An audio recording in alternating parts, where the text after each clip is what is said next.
오늘은 전번 시간에 이어서 예수와 세상 임금이라는 두 번째 시간을 여러분들과 함께 나누도록 하겠습니다. 오늘 본문은 요한복음 14장 29절과 31절까지의 말씀입니다. 이제 일이 이루기 전에 너희에게 말하는 것은 일이 이룰 때 너희로 믿게 하려 함이라. 이후에는 내가 너희와 말을 많이 하지 아니하리니 이 세상 임금이 오겠습니다. 그러나 저는 내게 관계할 것이 없으니 오직 내가 아버지를 사랑하는 것과 아버지의 명하신 대로 행하는 것을 세상으로 알게 하려 함이라. 일어나라, 여기를 떠나자 하시니라. 예수와 세상 임금, 보라, 온 세상이 저를 쫓는도다. 요한복음 12장 13절에 보면 호산나 찬송하리로다. 주의 이름으로 오시느니 곧 이스라엘의 왕이시여 하더라고 한호하며 열광하는 무리들.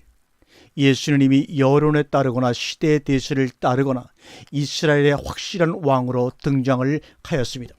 이스라엘을 억압으로부터 구원하고 자유를 실현시킬 수 있는 유일한 인물로 급부상하고 있으니 12장 19절에서는 이 같은 것들이 바리새인들의 입을 통해서 정확히 증거되고 있습니다. 바리새인들이 서로 말하되 볼지어다.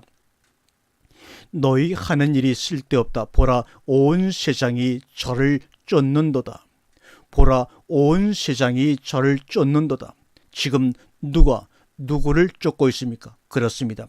온 세상이 저를 호산나 찬송하리로다. 주의 이름으로 오시느니 곧 이스라엘의 왕이시하며 쫓고 있는 것입니다. 예수를 쫓고 있는 무리들이 온 세상인 것입니다.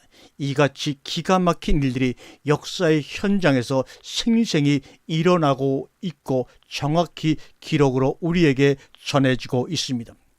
예수를 쫓는 무리들이 누구인가? 그렇습니다. 온 세상은 저렇게 열심히 예수를 쫓고 있습니다.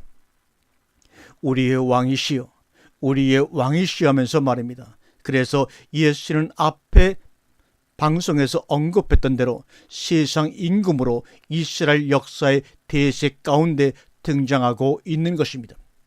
비등한 여론 가운데서는 소수의 이론이나 이견들이 전혀 명함을 내밀 수 있는 계기가 못 됩니다. 문제는 예수 자신이었습니다. 당신 스스로가 이러한 역사적 현실 앞에서 민중들의 피압박과 피 끓는 간절한 호소를 외면하지 않고 자유의 실현을 위해 이스라엘의 왕의 자리를 수락할 것인가, 아니면 또 다른 선택을 할 것인가 하는 점입니다. 여기서 우리네 일반인의 상식으로는 로마로부터 강점당하고 있는 민족적 비극의 현실 앞에서 여론의 구심점 역할뿐만 아니라 나사로를 살리실 만큼 능력의 소유자이신 예수가, 그리고 그렇게도 조상적부터 고대해왔던 민족 해방의 지도자, 이때 여론은 이미 그가 약속된 메시아 쪽으로 굳어지고 있다고 봐도 옳습니다. 비록 물거품 같은 여론일지라도 말입니다. 민족 해방 지도자로 부상되었으니 예수가 민중의 뜻을 모아 지도력을 발휘하는 것은 역사의 당이라고 여길 수밖에 없는 상황입니다. 그러나 예수를 보십시오. 그리고 그의 위대한 발자취, 그의 걸음을 보시기를 바랍니다. 누가복음 4장 18절과 19절에 주의 성령이 내게 임하셨으니 이는 가난한 자에게는 복음을 전하게 하시려고 내게 기름을 부으시고 나를 보내사 포로된 자에게는 자유를, 눈먼 자에게는 다시 보게 함을 전파하며 눌린 자를 자유케 하고 주의 은혜를 전파하게 하려 하심이라고 이사야 선지자의 예언의 성취를 어떻게 이루어 가신가를 보시기 바랍니다. 온 세상의 관심과 초점은 역시 이스라엘 왕 예수에게 모아지는 제약의 모습입니다. 성경의 기록대로 왕의 제도는 부득이 생겨난 제도입니다. 이스라엘이 말씀을 따를 때는 구태여 왕의 제도가 있어야 할 이유가 없었습니다. 사무엘이 늙음에 그 아들들로 이스라엘 사사를 삼으니 장자의 이름은 요엘이요 차자의 이름은 아비야라. 그들이 브엘세바에서 사사가 되니라. 그 아들들이 그 아비의 행위를 따르지 아니하고 이를 따라서 뇌물을 취하고 판결을 굳게 하니라. 이스라엘 모든 장로가 모여 라마에 있는 사무엘에게 나아가서 그에게 이르되 보소서, 당신은 늙고 당신의 아들들은 당신의 행위를 따르지 아니하니 열방과 같이 우리에게 왕을 세워 우리를 다스리게 한지라 하면서 그들이 너를 버림이 아니요 나를 버려 자기들의 왕이 되지 못하게 함이니라. 사무엘상 8장 20절에는 우리도 열방과 같이 우리 왕이 되어 우리를 다스리며 우리 앞에 나가서 우리의 싸움을 싸워야 할 것이라고 얘기들을 하고 있습니다. 이것이 왕의 제도를 취하게 되는 결정적인 이유입니다. 진리와 말씀이 자신의 삶을 지배하는 것을 거절하고 열방과 같이 세상 임금이 나타나 자신들을 다스려주면 살만 날 것 같다는 것입니다. 마치 보이지 않는 하나님을 따르게 되면 오합지졸 제각각 흩어져 구심점이 없어 보이지만 열방과 같이 우리에게도 왕이 있어 우리를 다스리면 우리 앞에 나가서 우리의 싸움을 싸워 준다면 일사불란하게 중지가 모여지고 파워가 형성되어 마침내 자유도 쟁취하고 구원도 이루어내고 더 나아가 이 땅 위에 하나님의 나라도 쉽게 성취해낼 수 있으려는 꿈과 소망에서 탄생되어 나온 것입니다. 이것이 바로 인간들의 속성입니다. 그것이 보이는 예수이건 보이지 않는 예수이건 동질의 형태로 왕이 되어주기를 추구하는 인간들의 속성입니다. 그것은 모두가 그렇게 해서 자기의 유익만을 구합니다. 그것은 육신적일 수도 있고 정신적인 것일 수도 있지만 인간이 도모하는 욕심 덩어리입니다. 성경은 그것을 자기 목숨을 구원코자 하면 잃을 것이오 하는 말씀으로 우리에게 경계해 주고 있습니다. 또한 이스라엘의 왕으로 오시는 이여 하는 외침은 그 명분은 이스라엘의 왕으로 오시기만 하면 자유와 구원이 성취될 것으로 알고 외치며 부르지만 실상은 새롭게 왕의 수하에 들어가서 종이 되고 있다는 사실을 깜빡해 잊어버리고 있습니다. 이 말은 무엇이 자유이며 무엇이 구원인지를 도무지 모르기 때문에 나타나는 현상입니다.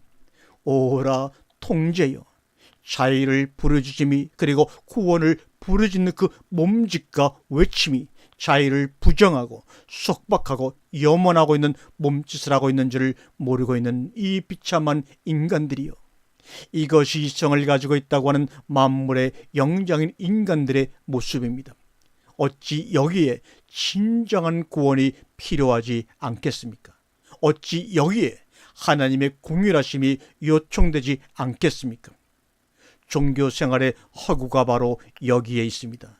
여기서 예수는 인간이 부르짖고 있는 자유나 구원에 전혀 관심을 갖지 않습니다.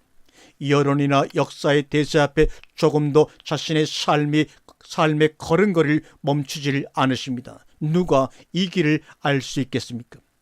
시몬 베드로가 가로되 주여 어디로 가시나이까?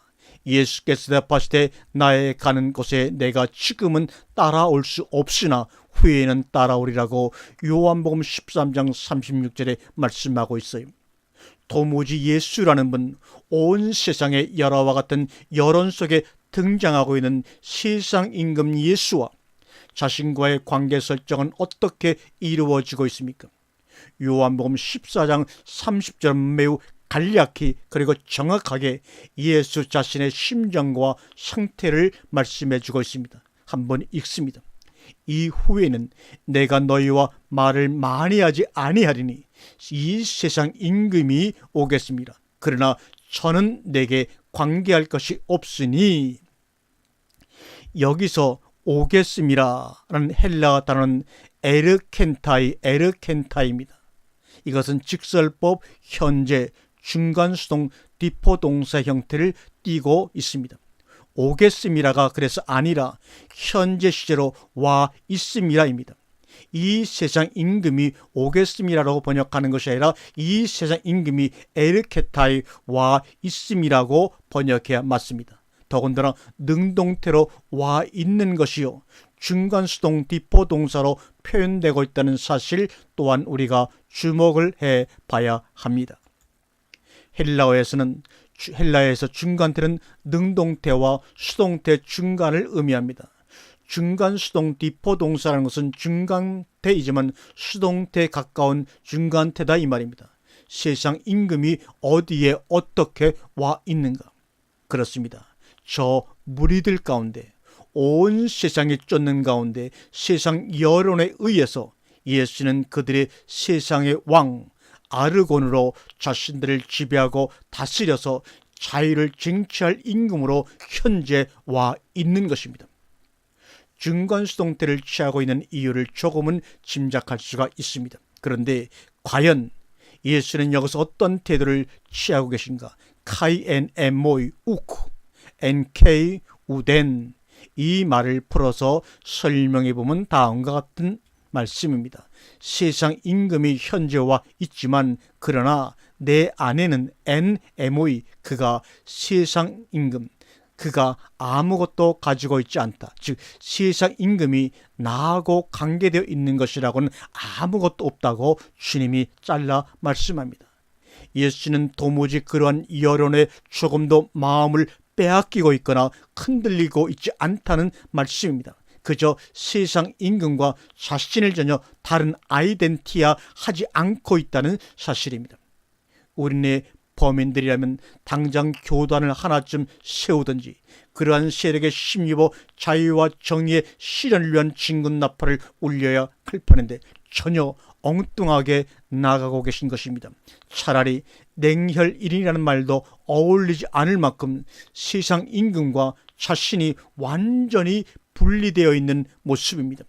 여기서 우리의 현실은 어떠합니까? 온 세상은 제각기 예수 왕 아래서 서로가 고울삿도를 누리려고 하고 있고 또한 당신이야말로 적임자이니 우리의 왕이 되어 주시오 하며 왕을 세우려 하지 않습니까? 이렇게 무리들과 왕들은 서로가 어울러져 흥에 겨워 한바탕 난장판을 벌이고 있지 않습니까? 이것이 바로 종교의 모습들입니다. 그래서 죄를 먹고 마시며 술에 취하여 비틀거리고 있는 저 무리들 호산나 찬송하리로다 이스라엘의 왕으로 오시는 이야기하고 있는 온 세상이 어찌 소돔성이 아니고 고모라성이 아니겠습니까? 성경 역사는 그대로 열왕기의 시대가 지금 계속해서 반복되고 있음을 우리는 알아야 합니다. 어찌 온 세상을 예수도 모르는 좀 무지한 불신자들의 세계만이라고 화살을 다른 쪽으로 돌리려고 하십니까?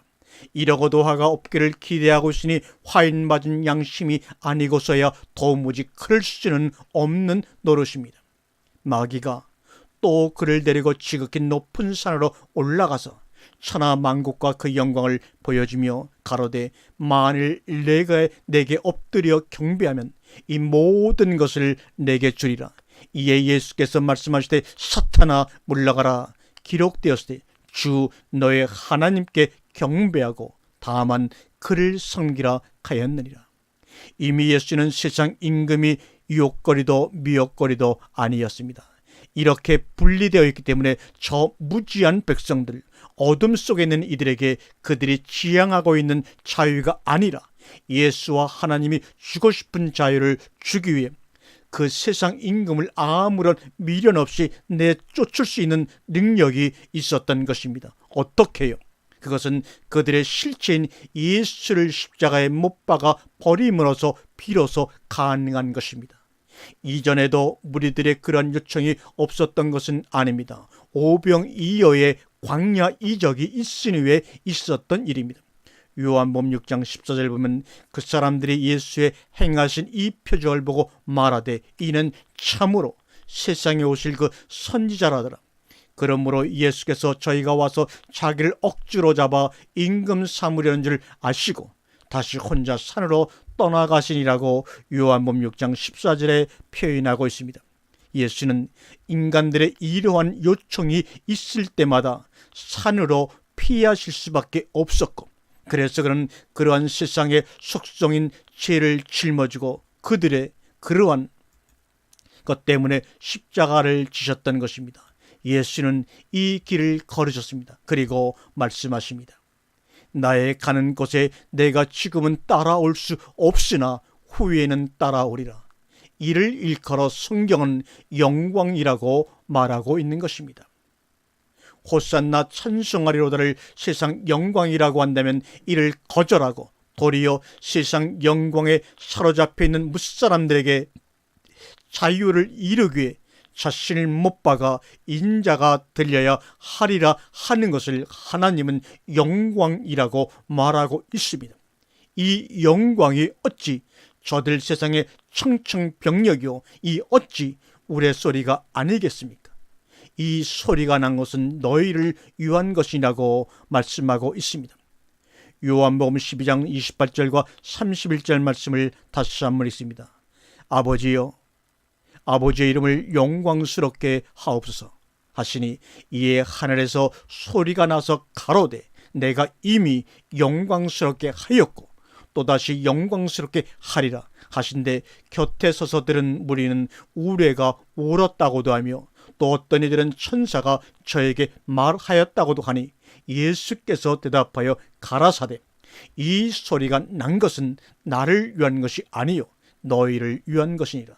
이제 이 세상의 심판이 이르렀으니 이 세상 임금이 쫓겨나리라. 저희는 사람의 영광을 하나님의 영광보다 더 사랑하였더라 말합니다. 요한복음 14장 16절에서 16장은 이렇게 긴박한 예수의 삶이 진행되는 동안 그의 제자들에게 계속하여 그들이 겪게 될 일과 이후에 되어질 일들을 숨가쁘게 말씀하고 계신 장면이 바로 요한복음 14장, 15장, 16장입니다. 여기서 우리가 도무지 간과할 수 없는 말씀이 있으니 13장과 15장에서 두 번씩이나 되풀이되고 있는 말씀입니다. 한번 읽겠습니다. 13장 16절 17절 말씀입니다. 내가 진실로 너희에게 이르노니 종이 상전보다 크지 못하고 보냄을 받은 자가 보낸 자보다 크지 못하니 너희가 이것을 알고 행하면 복이 있으리라. 15장입니다. 내가 너희들로 종이 주인보다 더 크지 못하다는 말을 기억하라. 사람들이 나를 핍박하였은즉 너희도 핍박할 터이요 내 말을 지켰은즉 너희 말도 지킬 터이라. 요한복음 15장 20절의 말씀입니다.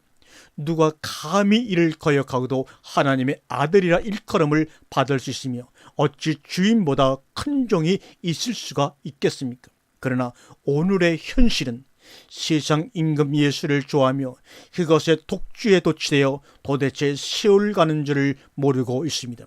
어서 이 술 취함에서 깨어나야 되겠습니다. 술 취하지 말자. 세술의 충만함을 받자. 종이 주인보다 더 크지 못하다 이 말을 기억하시는 복된 여러분 되기를 주님의 이름으로 축원합니다. 아멘.